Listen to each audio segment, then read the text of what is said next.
We are now in BTF, the beam test facility of Laboratorio Nazionale di Frascati of INFM, where the Padme experiment is operating.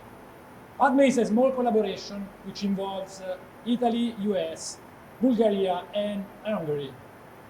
The experiment is small, but has a very ambitious aim, which is to find candidates of light-dark matter.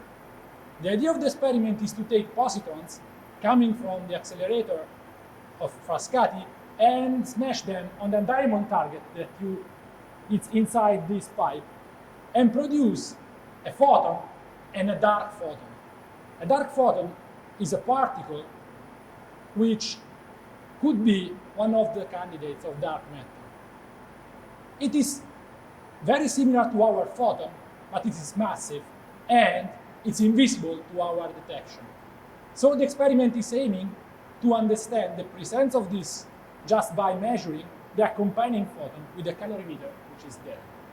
The collaboration is taking data at Frascati since 2018, and it's now currently also taking data. It is important for an experiment like this to have contact with international collaborations.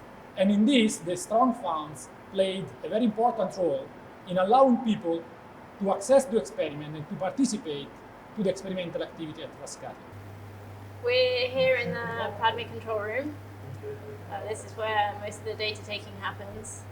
And this is where we can control what's happening in the experiment. So over here on my left, you can see the screen where we monitor the status of the experiment, of the beam, of what's happening downstairs.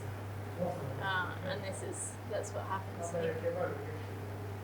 I was lucky enough last year to receive funds from Strong-2020, which allowed me, while I was being employed by the Sofia University group of the experiment, I was lucky enough to be able to come to Frascati several times, and I really benefited from these funds. And most people around here know that last year I called myself a European success story because I came from one EU country. I was employed by a second European country to work in a third European country.